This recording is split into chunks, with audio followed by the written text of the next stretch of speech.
오늘 안건은 위원회 계류 중인 청원회 심사기간의 연장과 한우산업지원 관련 법률안 및 필수농자재 지원 관련 법률안에 대한 공청회입니다. 먼저 한우산업지원 관련 법률안에 대한 공청회를 실시하도록 하겠습니다.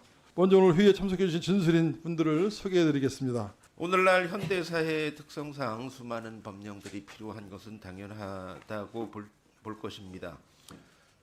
그럼에도 불구하고 그런 수범자인 국민들이 많은 법령들이 존재함으로 인해서 수범 기준을 인식하기 곤란해진다든가 하는 방식, 그런 것들은 조금 억제되는 방향으로 검토가 이루어질 필요가 있습니다. 입법, 분법이나 통합법이나에 대한 판단을 할 때 고려할 사항은 그 법률의 의지에서 집행하는 기관이 서로 상이한 것들이 겹쳐져 있는가. 두 번째는 산업 진작과 업종의 그 경제성과 효율성을 높일 수 있는가 하는 점. 마지막으로 법체계의 통일성이 어떠하게 판단해야 하는가로 요약될 수 있을 것 같으니까 이 점에 근거해서 판단을 법기술적인 측면은 하실 수 있지 않을까 생각이 됩니다. 한우는 세계적으로 유일한 유전 자원을 보유하고 있으며 대한민국의 100대 문화유산으로 지정된 바가 있습니다. 이는 단순한 농축산업 생산물을 넘어 국가적 자산으로서 특별법을 통해 보호받아야 할 가치가 있다는 사실을 보여주는 것입니다. 결론적으로 한우법은 단순한 법안 이상의 의미를 지니고 있습니다. 한우법은 단순히 한우산업을 지원하는 것을 넘어 대한민국의 축산업의 지속 가능성을 보장하고 국가 식량 안보를 강화하는 데 중요한 역할을 할 것입니다. 축산법의 한계를 보완하고 독립적인 특별법으로 제정하여 한우의 브랜드 가치와 축산업 경쟁력을 강화해야 합니다. 이상입니다. 그리고 만약 한우특별법이 제정이 되게 되면 이 한우법 안에 모든 내용들이 포괄되어 있기 때문에 현재 정부의 그 조직 체계상 지금은 사실 한우를 한 담당 사무관이 한 분인 걸로 알고 있는데 이 한 분이 아마 하기는 굉장히 어려울 것 같습니다. 그래서 이거는 법안의 문제도 법안의 문제이지만 법안이 통과되면 정부의 조직 개편화의 문제도 맞물려 있기 때문에 이런 부분들까지 조심스럽게 신중하게 검토를 하고 어떤 것이 더 형평성이고 효율적인지에 대한 것을 찾아야 되겠다고 생각합니다. 기업 한우산업 진출에 대해서 이 부분은 한우산업 수급조절과 안정화, 이 법의 안정성을 위해서 반드시 필요합니다. 그러니까 어떤 시대적 상황에서 기업의 진출은 막을 수는 없지만 이걸 일방적으로 허용을 하게 되면 결국은 한우산업의 수급 안정이 해쳐지면서 한우산업에 큰 위기가 됩니다. 위원님들의 질의 순서입니다. 질의는 배부된 질의 순서에 따라서 실시하도록 하겠습니다. 헌법을 얘기하지 않을 수 없는데 123조에 국가는 지역 간 균형 발전을 추구하고 그리고 지역 경제를 육성한다 이렇게 규정이 돼 있고 그다음에 123조 4항에는 말이죠. 국가는 농수산물의 수급 균형과 유통 구조의 개선에 노력하여 가격 안정을 도모함으로써 농어민의 이익을 보호한다. 이렇게 또 우리 헌법에 규정하고 있어요. 네? 그래서 정부가 어떠한 그 뭐 안을 갖고 논리를 주장하거나 펼치기 이전에 말이죠. 농민의 입장에서 고려하는 것이 굉장히 중요하다. 저는 그렇게 생각합니다. 왜 그분들이 그렇게 목소리 높이고 우리 찾아와 가지고 한우법 개정을 요청했겠습니까? 예?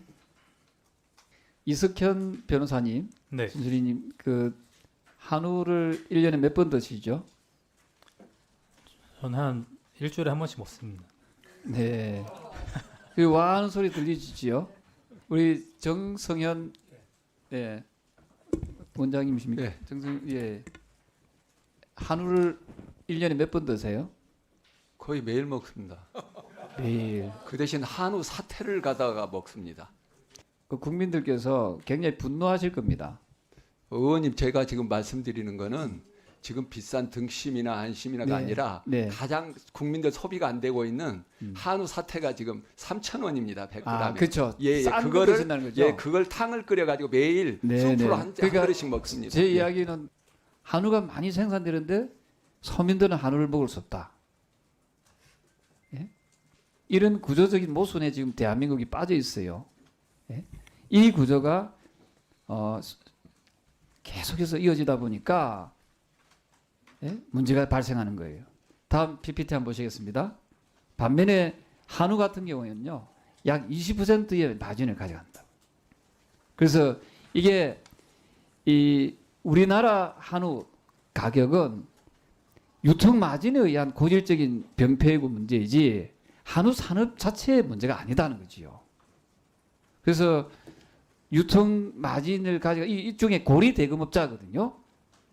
일반적인 우리가 돈을 빌리는 것보다도 더 많은 이익을 폭리를 취하는 게 바로 유통 마진 업자들인데 이 부분을 개선하지 않으면은 아무리 한우 산업에 한우 농가에 지원을 한다 하더라도 이거는 은발의 오줌 누기밖에 안 된다. 한우는 100대 문화 유산이자 세계적으로 유일한 유전 자산이라고 우리가 하고 있고 한우 산업을 집중 육성 지원해야 된다는 것에 대해서는 저는 이견이 없다고 생각합니다. 그리고 네 분의 진술에서도 또 이 한우법에 대한 필요성에 대해서는 대체로 여러 공감을 하고 계시다고 봅니다. 이제는 가축을 세분화하고 전문화해서 지원해줄 필요가 있다라는 것이고 마지막으로 또 중요한 각 축종의 고유성과 시장 특성을 반영해서 독립된 특별법으로 관리하는 것이 시대적인 요구다. 시대적인 요구에 우리 농림부가 적절하게 부응을 해야 된다. 저는 이런 말씀을 드립니다. 한우협회는 이제 축산법 개정이 아니라 별도 제정이 필요하다는 입장입니다. 그런데 그 이유가 무엇이라고 보는지 또 협회에서 개정안에 어떤 점이 미흡하다고 주장을 하는지 저는 이제 축산법 개정안 통과 의지가 있다면 한우농가 의견을 최대한 반영한 내용이 개정안에 포함되어야 한다고 봅니다. 그리고 개인적으로는 대기업의 한우사육법 진입 제한 내용이 개정안에 포함돼야 한다고 봅니다. 왜냐하면 이거는 골목상권 대기업이 침해하는 거나 똑같다고 저는 생각을 하거든요. 그래서 대기업은 대기업이 갈 길로 가야 맞다 저는 입장인데 헌법에 명문화되어 있는 엄연히 명시되어 있는 농업인의 이익을 보호해야 할 그런 정부 책무를 저버렸기 때문에 그래서 최소한의 장치를 보장하기 위해서 이 두 법을 제정한 것인데 확실한 근거가 있음에도 불구하고 일반 법도 아니고 가장 큰 상위법인 헌법 자체를 무시하는 축산 정책은 그 자체로 나는 문제가 있다고 생각합니다. 얼마나 이익이 남습니까? 사료값 빼고 뭐 다 제외하고.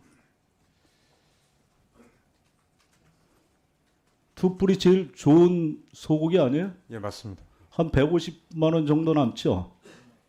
완뿔은 그냥 보통이고 나머지는 다 적자고 그렇게 알고 계시는데 맞습니까 제가? 그리고 저 뒤에 계신 여기 한우협회 우리 회원님들하고 간담회 같은 거 한번 하셨어요? 예, 그 회장님 비롯해서 그 축협 조합장님들하고 이렇게 지속적으로 이렇게 소통하고 이해 있습니다. 당사자 뒤에 앉으시어 지금 지켜보고 계신 분들이 이해 당사자들 예, 알고 그분들하고 있습니다. 좀 소통도 하시고 그렇게 어느 정도 이 공천회가 있으면 파악을 하고 오셔야지 의원님들 질의에 전혀 답변을 못 하고 있어 지금. 예? 이게 그 정도로 정부가 지금 이게 진짜 뭐가 없는 거예요 성의가. 이게 지금 한우법이 어제 오늘 일도 아니고 정부가 지금 완전 두 손 놓고 열중히 샷하고 있어 보여요 제가 볼 때는. 한우 산업이 무너진다는 거는 단순하게 한우 산업에 국한되는 게 아니라 축산업과 우리 농촌 농가들이 무너지고 사회 경제에 큰 영향을 미치고 있다라는 그런 생각이 들어서 대책 마련이 필요하다는 생각입니다. 저는 이 부분들이 특별법으로 제정돼서 보호되고 지원돼야 되지 않을까 싶습니다.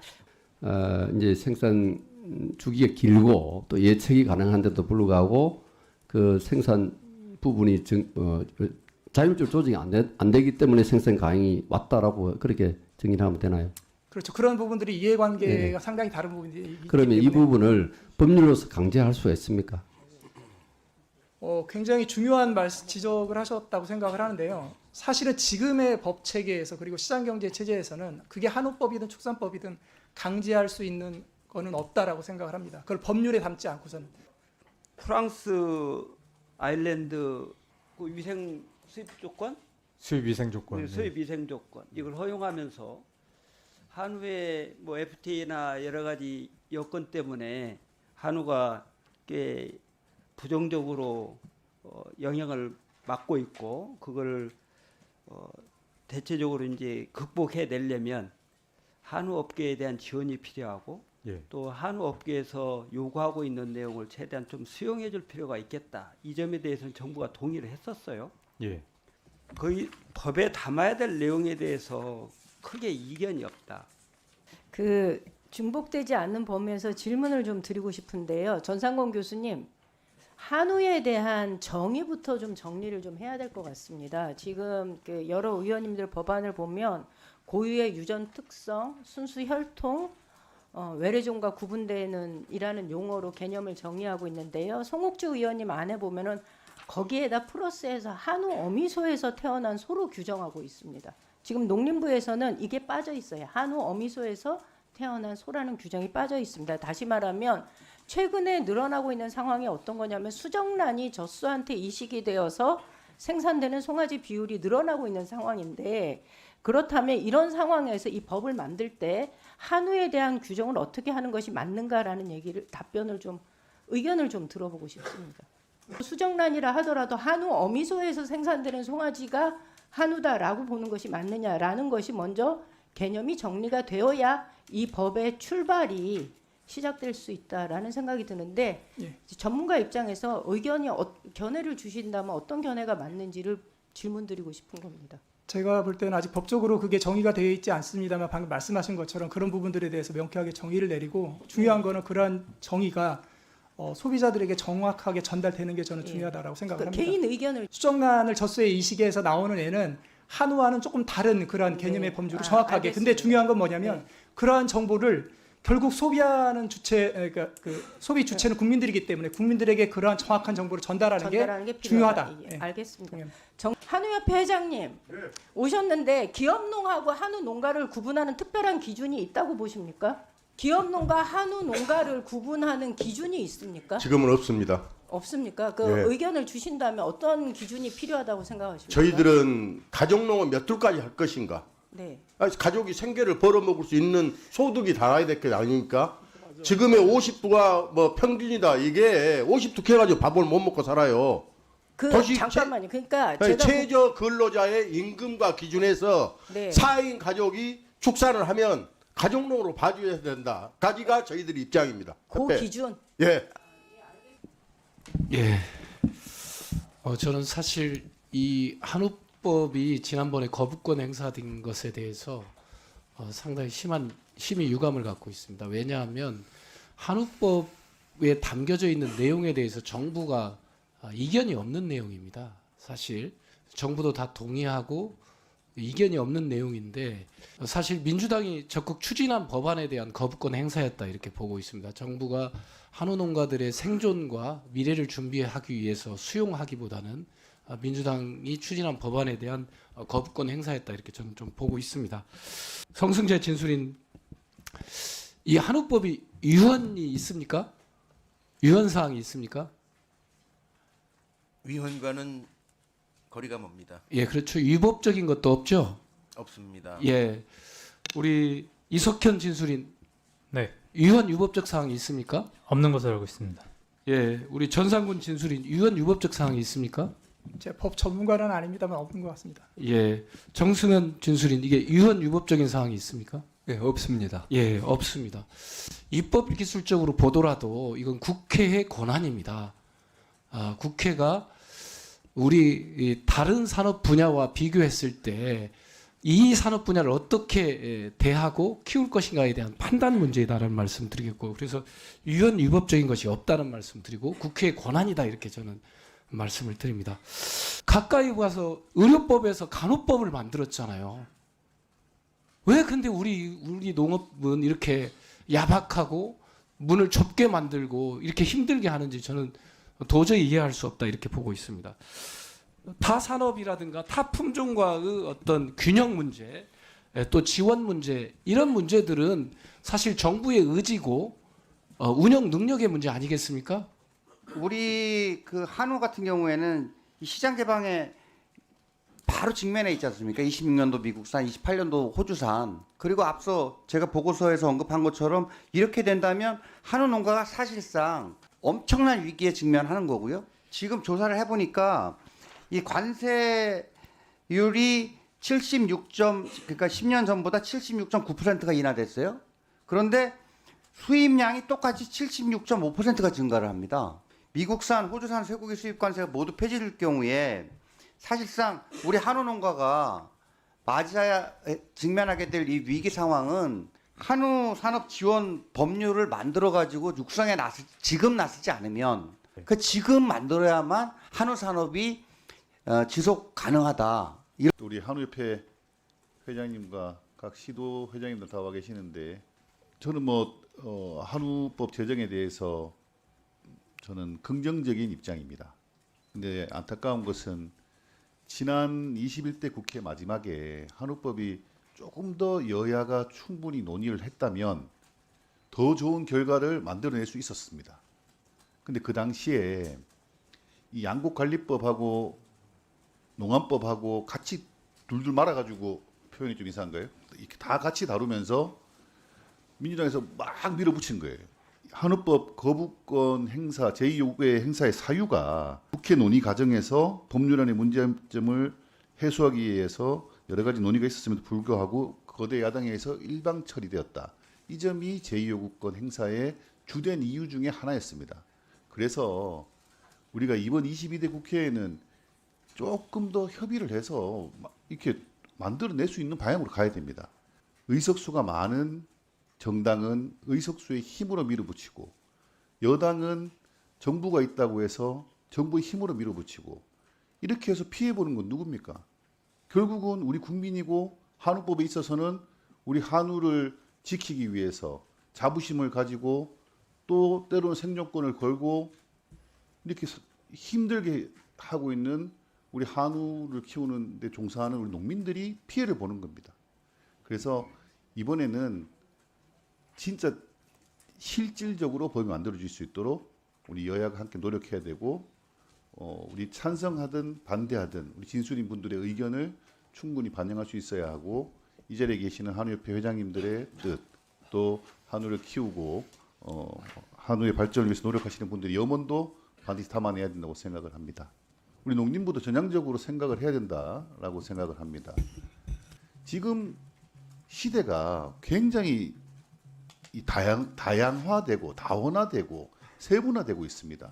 이게 다 합쳐서 처리하는 데는 한계가 있을 것입니다. 물론 정부의 어떤 자리를 좀 늘려야 되는 문제, 이게 그동안에 해오던 것과 달라지기 때문에 어떤 내부 업무 분장의 문제 이런 부분도 있을 수 있습니다만은 그거는 필요하면 해야 되는 거죠. 그렇게 생각을 하고 쇠고기 수입관세가 이제 완전히 철폐가 되고 대한민국의 100대 문화유산이라고 하는 한우를 우리가 어떻게 하면 지켜낼 수 있을까라는 주제를 가지고 오늘 발제 토론 우리 의원님들 너무나 감사드리고요.